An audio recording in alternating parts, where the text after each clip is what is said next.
गुंडा के गुंडागर्दी देखे हो, लेकिन पुलिस की गुंडागर्दी नहीं देखे ना, तो आवा देखा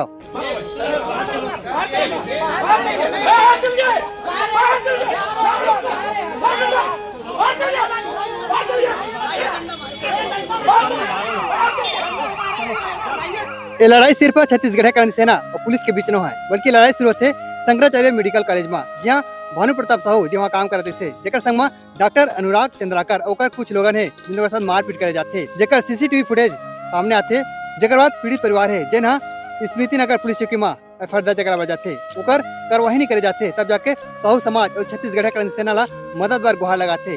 उमन स्मृति नगर पुलिस चौकी में जाके कार्रवाई करे के मांग करते, नाराबाजी करे लग जाते, तब बीच में आके पुलिस वाले लगते कि मतलब शासकीय काम में बाधा करके मतलब बाहर भगाए जाते। इतना सबूत रहे के बावजूद ओकर ऊपर कार्रवाई कवर नहीं करे जाते।